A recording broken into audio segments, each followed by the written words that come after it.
She stood barefoot on the edge of the animal skin rug, her fingers trembling as they gripped the side seams of her plain white shift. The rest of the tent was silent, just a low fire flickering behind him, casting soft orange light on the woven walls. Her name was Maribeth, and she'd been traded for a patch of grazing land and 2 crates of rifles. She knew it, he knew it, and so did everyone in both tribes. She wasn't beautiful. No one had ever said she was. Her eyes were too large, her chin too sharp, and her body too thin from too many winters of silence and work. The marriage had happened with a short ceremony, hands tied and untied with leather, no kisses, no promises, just eyes meeting across the fire. Now she stood in the tent of a man who hadn't spoken a word to her yet. His name was Nyoka. He was younger than she expected, broad-shouldered with a quiet power in the way he moved. His black hair was tied loosely behind his shoulders, and when he looked up at her now from where he sat cross-legged near the basin, she thought he might be angry. Instead, his gaze was unreadable. "I know I'm not what you wanted," she whispered, breaking the silence with the only words she had. Her voice cracked. "I'm sorry I'm ugly." She expected a dismissal, or worse. Nothing. But Nyoka slowly rose, not with haste, not with hunger, but like someone called to a sacred act. He took the basin beside him, filled with warm water and crushed sage, and set it at her feet. Then, without a word, he knelt. She flinched instinctively, but his touch was steady.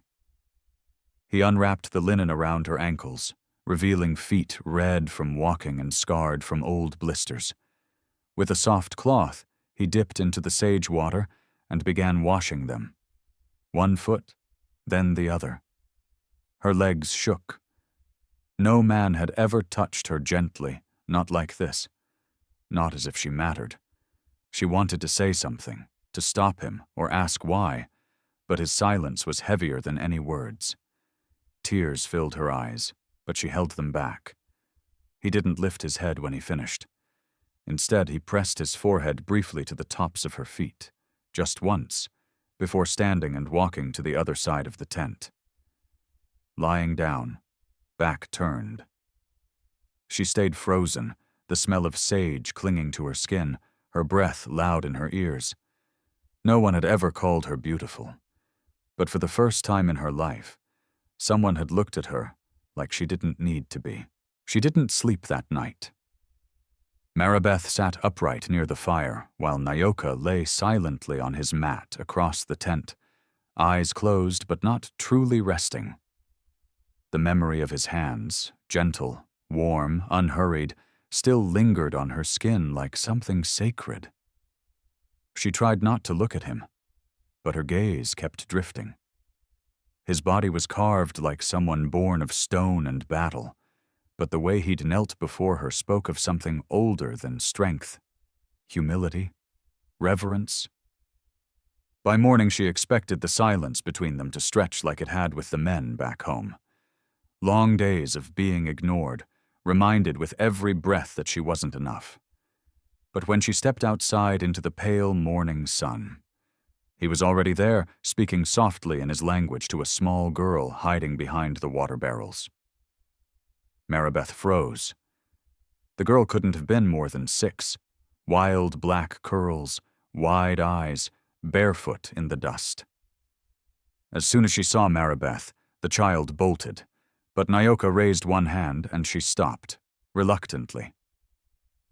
"Her name is Weya," he said without looking at Maribeth. It was the first time she'd heard his voice, deep, gentle, roughened with earth. "She's not mine by blood, but she's mine." Maribeth stepped closer, confused. "Yours?" He nodded once. "Her mother died 2 winters ago. No one took her in, so I did." That was all he said. Weya peeked out again, this time holding a bundle of twigs and feathers. She held it out toward Maribeth like an offering, but when Maribeth took a single step, the girl vanished behind the barrels once more, Nyoka didn't scold her. He simply continued what he was doing, grinding something in a small stone bowl, pausing to lift his eyes only once. "You don't need to win her," he said. "Just don't lie to her." Maribeth's chest tightened. No one had ever spoken to her like that either. As if she could be trusted. As if she had something to offer. That afternoon, she sat outside the tent with thread and cloth, mending a torn shawl while Weya lurked nearby. The child didn't speak, but she watched. For hours. By sunset, Maribeth had finished the stitchwork and laid the shawl across a low stump. When she looked up, Weya was gone, but the twig bundle was sitting by her feet.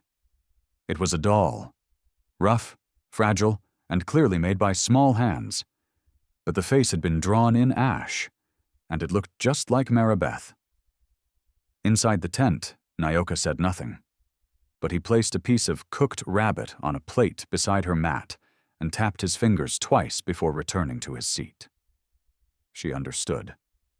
It meant eat. It also meant something else. Something like, "You're here now."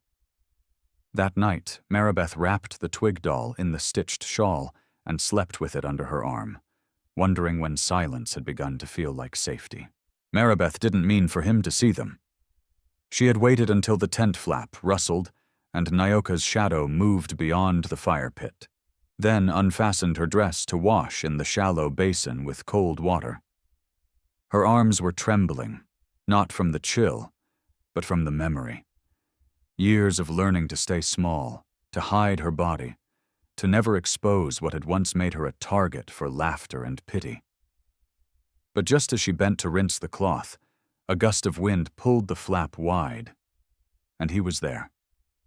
His eyes caught the raw, raised scars running down her shoulder blades, long, pale reminders of the whipping her father had given her the day she refused to marry the butcher's son. She froze. Her fingers gripped the basin's edge, knuckles white. But Nyoka didn't retreat, didn't speak, didn't ask. Instead, he stepped into the tent, slowly, and set down the leather pouch he carried. In his hand, he held a small clay jar. He kneeled beside her without meeting her gaze, dipped 2 fingers into the jar, and gently touched the cool salve to the lowest of the marks. She flinched, not from pain but from a feeling she didn't recognize. Not shame, not fear, something else. Reverence, maybe. Or grief. "You were hurt for standing still," he said, voice low, steady. "That is not a weakness." She didn't move, didn't answer, but her throat tightened. She hadn't told anyone the truth about that day. Not her mother, not the preacher, not even herself. Not fully. Nyoka traced the ointment higher, slow, respectful, stopping before the worst scar near her neck. He left that one untouched. "This one is yours to keep," he said, "so you remember you survived." She turned then, finally meeting his gaze, and he looked at her. Not like someone broken, not like a woman who needed fixing, but like someone he was honored to see. In that moment, she felt naked, not in body but in spirit, as if her whole soul had been peeled open and shown. He stood and left without another word, his silence more powerful than any apology she'd ever begged for and never received. That night, Weya curled beside Maribeth without asking. The child's tiny hand found her wrist and stayed there, like an anchor. And for the first time in her life, Maribeth didn't flinch from someone's touch. She lay awake for hours, listening to the wind outside, the soft crackle of the fire, the steady breath of a warrior in the corner who had said nothing, yet had seen everything. In the morning, the scars were still there. But for once, they didn't burn. The next morning brought no instructions, no chores, no expectations. Maribeth waited for them anyway. She'd spent her whole life being told what to do, how to stand, when to speak. The silence now unnerved her. She rose before the sun crested the hills and swept the ashes from the hearth, folded the furs neatly, and even prepared a simple meal from the smoked deer meat hanging near the door, all without being asked. When Nyoka emerged, hair still damp from the river, he simply nodded at the food and sat beside her. No thanks, no comment, just presence. It should have made her feel invisible. Instead, it made her feel equal. After breakfast, he stood and offered her a piece of leather to carry, part of a water skin they were patching for an elder. Maribeth took it, waiting for a list of steps or a warning not to ruin it. But he simply said, "You've seen this done before." She had, once, long ago in town. But he was right. Her hands remembered. As they worked in quiet harmony, side by side, she noticed how different his silence was from the silence she'd known. Her father's silence had been punishment, a storm building in the distance. Nyoka's silence felt like space. Space to breathe. Space to matter. Occasionally, he would glance over, not to correct her, but to make sure she wasn't overwhelmed. At one point, her needle slipped and pricked her finger, and she instinctively recoiled, waiting for the reprimand, the disgust, the sigh of disappointment. None came. Nyoka merely offered her his palm to rest her hand upon, until the sting passed. "The first cut always teaches," he said, "but it doesn't decide who you are." She didn't know what to say to that, so she said nothing, and he didn't fill the silence. That afternoon, they visited the elder together. The woman was blind, her eyes clouded but smiling. She ran her fingers over Maribeth's face, then Nyoka's, and murmured something in their language. When Maribeth asked what she'd said, Nyoka replied, "She said you carry shame like a blade pressed to your own throat." Maribeth looked down. "Is she wrong?" He shook his head once. "She's rarely wrong. But she also said, if you ever let it go, you'll be more beautiful than any woman she's seen."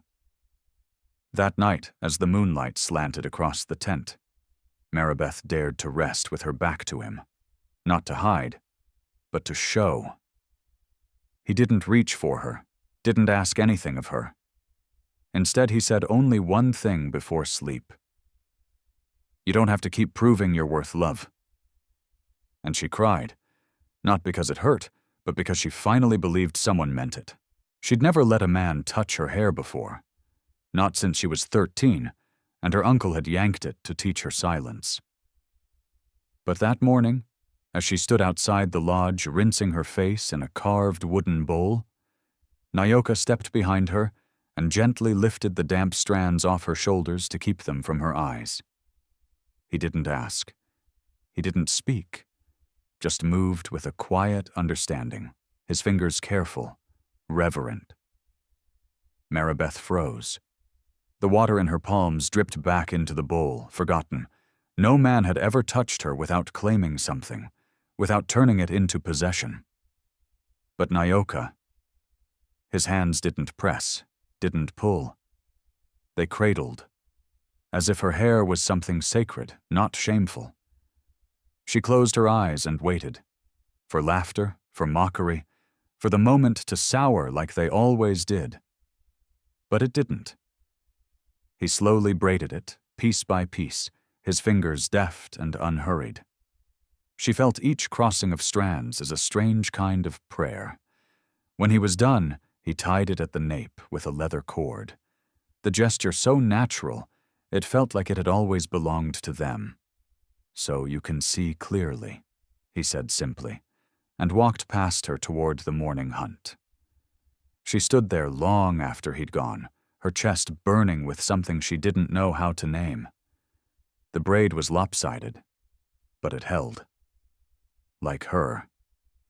Later, as she ground corn with 2 other women in the sun, one of them, elderly and near toothless, grinned at her and said, "His mother wore her hair like that when she fell in love." Maribeth said nothing, just kept grinding. But her cheeks flushed, and she could feel the other women's smiles curling like smoke. That evening, Nyoka returned with fresh game slung over his back. When he handed her the smallest cut of meat, delicate, prized, Maribeth tried to hand it to another elder first. "For you," he said again, more firmly. "No trade, no debt." Her hands shook as she accepted it. They ate together that night, under the open stars, and this time she asked him about his childhood. He told her about his sister who had died in a flood, about the time he nearly lost a hand to a trap, and how he'd once dreamt of painting stories on buffalo hides. "And you?" he asked. "What did you want before someone told you what you were allowed to be?" She blinked. No one had ever asked, not even her mother. After a long silence, she whispered, "I wanted to teach children. Not my own, just the ones no one wanted." He nodded slowly. "That's the woman I see." She looked at him then, not with fear, not with doubt, but with something close to wonder. Because in his silence, he had never once asked her to change. And somehow, for the first time in her life, she wanted to. Not for approval, but for herself. That afternoon, the elder women brought out the red clay bowls and old bottles of ochre dye, beckoning Maribeth without a word. She followed, uncertain. They sat her down on a woven mat beneath the tamarack tree and began brushing out her hair, gently, thoroughly. Not as servants or stylists, but as mothers who remembered what it meant to prepare a woman not for display, but for belonging. One began to rub her hands with crushed herbs. Another painted gentle streaks along her cheekbones, murmuring a song in a language she couldn't understand, but somehow did. "You carry grief like a second spine," said the oldest, patting her collarbone, "but it doesn't have to hold you forever." Maribeth didn't know how to answer. She simply let them do what they needed, tears pricking her eyes as they marked her not as a guest, but as one of their own. From the shadows, she saw Nyoka watching, arms crossed, expression unreadable. But when she caught his eye, he did not look away. That evening, she wore the beaded shawl they'd wrapped her in and stood by the river, staring at her reflection. She barely recognized the woman in the water, her features not changed, but revealed. Like dust had been wiped from a painting. Still, doubt crept in. "What if I only look like I belong?" she whispered, more to herself than to the river. "What if this is just kindness, not truth?" Nyoka stepped beside her, silent as ever, and held out a small object wrapped in hide. She opened it slowly. Inside was a single eagle feather, bound with sinew and a turquoise bead. "This was my sister's," he said softly. "She used to say, 'You don't belong where you're told, you belong where you're held.'" Maribeth closed her eyes, overwhelmed.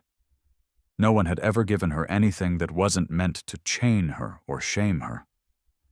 Nyoka just placed it in her hands and stepped back. He didn't touch her, didn't even try. But in that space between them, something shifted. An invisible weight she'd always carried alone suddenly halved. Later, as the fire cracked and songs rose into the sky, one of the girls tugged at her sleeve. "Your hands look like they know how to tell stories," she said, placing a wooden toy in her lap. "Will you show us one?" Maribeth looked at the circle of expectant eyes, young, open, trusting, and for the first time in years she didn't flinch. She began to speak. A small story, clumsy in its telling, but true. And as the children laughed, leaning into her voice, Nyoka watched from across the fire. He said nothing, but his smile reached all the way to her soul. At sunrise, Maribeth woke to soft drumming in the distance and the smell of warm corn cakes wafting through the breeze. She sat up on the mat where she'd fallen asleep near the fire, her hair still faintly scented with the oils the women had used. Children giggled nearby as they traced lines in the dirt, and someone had draped a blanket over her shoulders during the night. She didn't know who. Her gaze drifted until it caught on Nyoka, crouched beside an older man painting a hide with coal-black ink. He glanced at her just once, before returning to his strokes. That morning, something inside her demanded a truth she'd long buried. She stood slowly and walked toward the communal cooking stones, where the elder who had held her hand the day before was kneading dough. "May I ask, what do they call me?" Maribeth said, voice barely audible. The woman looked up with knowing eyes. "You've never said your own name, not once. That is heavy silence for any heart." Maribeth's throat tightened. "I was called names growing up, but never with love. Not since my mother died." The woman reached out and pressed a warm palm to her chest. "Then it is time you name yourself, not be named by the world." It was strange how something as simple as a name could feel like setting fire to everything she used to be. She whispered it then, more to the earth than to the woman. "Maribeth?" The elder smiled and echoed it back, slower, reverent. That afternoon, the children began calling her Mara with easy affection, and somehow it fit like a blanket sewn for her shoulders alone. But it was the moment that came later, when Nyoka led her into the woods, that carved it into memory.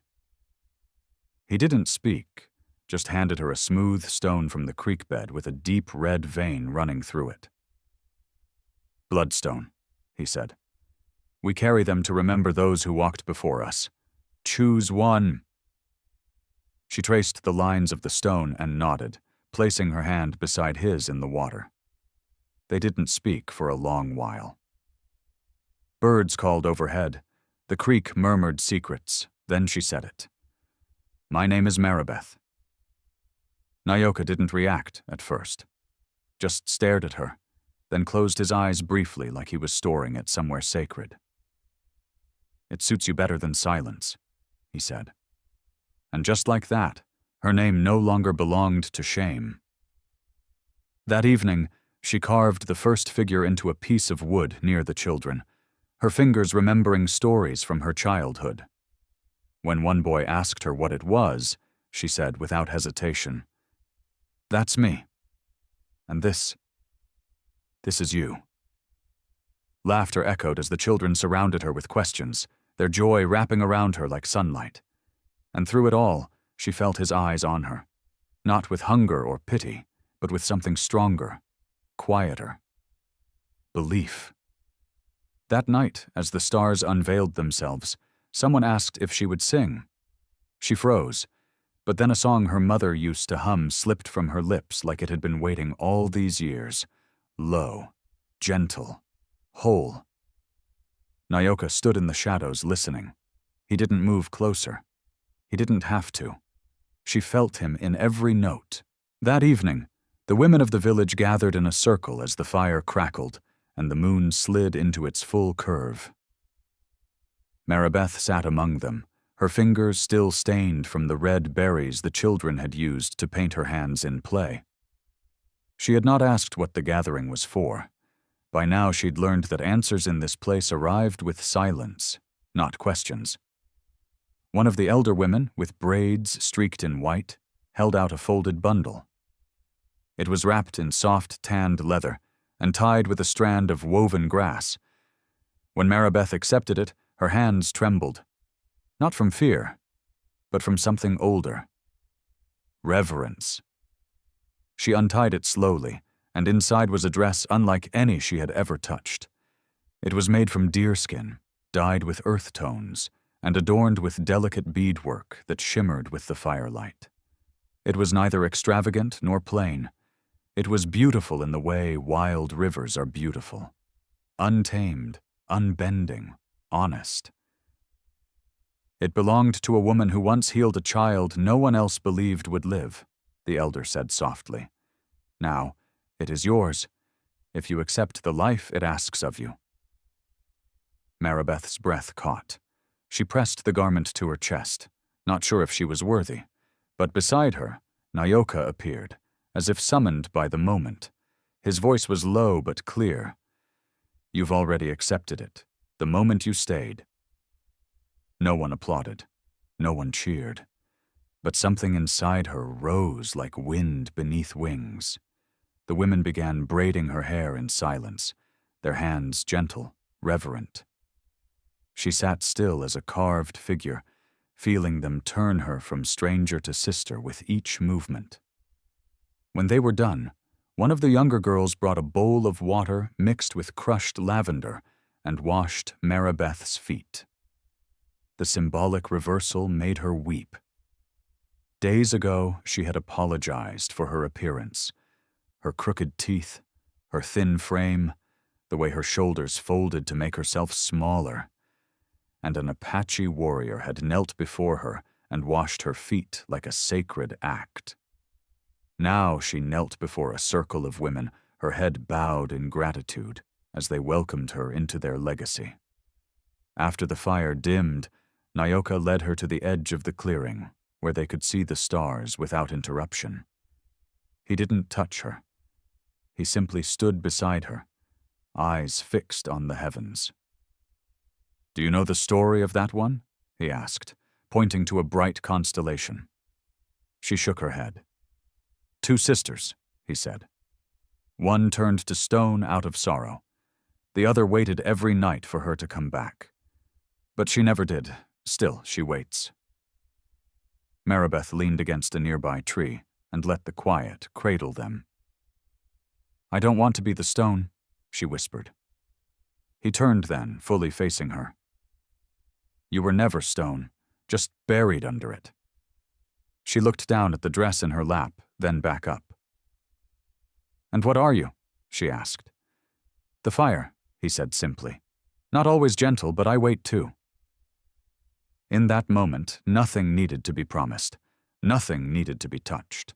The waiting itself was enough. She reached for his hand, not with urgency, but with understanding. Fingers entwined like roots, remembering the soil they came from. The night wrapped around them like a promise spoken without words, a vow made of shared breath and starlight. The rain began just before dawn, soft at first, like the hush of fingers over a heartbeat. Maribeth stood beneath the overhang of the lodge Nyoka had built, her arms wrapped around herself, the ceremonial dress still clinging gently to her skin from the warmth of last night's fire.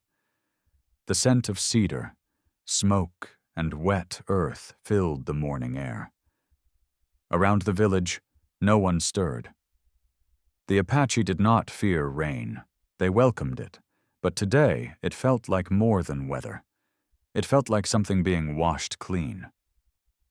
She didn't notice Nyoka's presence at first, not until his voice came low behind her. "You're not hiding," he said, not as a question, but as an observation. She shook her head. "I don't want to." The drops picked up, trailing down her face, her neck, like small confessions. He stepped forward, not to shelter her, but to join her, the rain soaking his braids and running down the planes of his face. "Do you know what this kind of rain means?" he asked. "It means the spirits are listening." Maribeth looked at him, her eyes soft but steady. "What would you tell them?" she asked. He didn't answer with words. Instead, he knelt down in the mud, took her bare foot in his hand, and for the second time since their wedding night, washed it, this time with nothing but rainwater and reverence. She gasped, not from the cold, but from the tenderness. She thought she had understood what it meant the first time. Now she knew she hadn't. This was not forgiveness or comfort. It was covenant. Not between man and woman, but between souls that had seen the inside of each other's silence. When he rose, her face was soaked, not just from rain, but from tears she hadn't meant to let fall. "I never thought anyone would see me," she whispered. He smiled, that quiet, patient smile of his. "We see with more than eyes." She placed her palm over his heart. "Then show me what you see here." He took her hand and pressed it gently. A woman who was always more than the mirror she feared, They stood there in the rain as the sky opened wider, thunder low like a drumbeat, the village still sleeping. But something else awakened between them, something not loud or sudden, but enduring. The kind of bond that wasn't forged by passion alone, but by stillness, by choice, by the return to each other after all reasons not to. Maribeth leaned forward and rested her forehead against his. No kisses, no fire. Just presence. Just breathe. Just the kind of love that doesn't need to be named to be real. Behind them, the smoke from the morning fires began to curl upward as the village stirred to life. But they didn't move. They remained under the soft storm, tethered not by obligation, not by duty, but by the knowing that they were both changed, that their brokenness had become something sacred. When they finally stepped back into the shelter, the others didn't need to ask. The women glanced at her, nodded once, and began preparing food. One of the boys handed her a bundle of herbs and simply said, "Welcome." And Nyoka? He didn't need to say anything at all. He only held the door open and watched her walk through, not behind him, not ahead of him, but beside him, as equals, as something new, as something whole. That night, the fire wasn't just for warmth. It was a gathering. The entire village had come together, not in ceremony or obligation, but in something gentler. Quiet celebration. Children giggled over roasted corn, elders passed stories between the hisses of flames, and the sky above shimmered with stars unmarred by clouds. Maribeth sat between Nyoka and the healer woman, who gently painted white lines across her cheeks, not to mark her as Apache, but to honor what she'd survived. She didn't speak much, but her eyes met each face around the fire, holding gratitude deeper than words. The old man who had once refused her entrance now offered her a carved comb of bone and said softly, "For the one who carried shame like it was hers to bear." She blinked hard, swallowing a sob that rose unexpected. Across from her, one of the girls who had mocked her appearance reached out with a rough spun blanket and draped it around her shoulders. "You don't have to be Apache to be ours," she whispered. Then someone began to sing, an old Apache lullaby, slow and steady like the rhythm of walking home. Nyoka took her hand, lacing their fingers not like possession, but like a promise. They didn't need to speak of what tomorrow held, whether she'd stay, or whether they'd build a new lodge, or what the tribe would do when snow came. Tonight was about something else: redemption, belonging. A woman who had called herself ugly now held the gaze of those who had once looked through her. A man who had never spoken vows had made them with his hands, with the way he listened, with the way he had knelt in rain and washed her feet. Maribeth leaned into him, her head resting on his shoulder as the fire crackled on. She remembered the first time they had met, how she had flinched when he touched her face. And now, with no fear left in her bones, she closed her eyes and let herself be held. Around them the tribe shifted, some slipping off to their lodges, others still murmuring under the stars. But the sense lingered. This wasn't just the end of something. It was the beginning. When the fire dimmed and the embers whispered low, Nyoka stood and helped her up.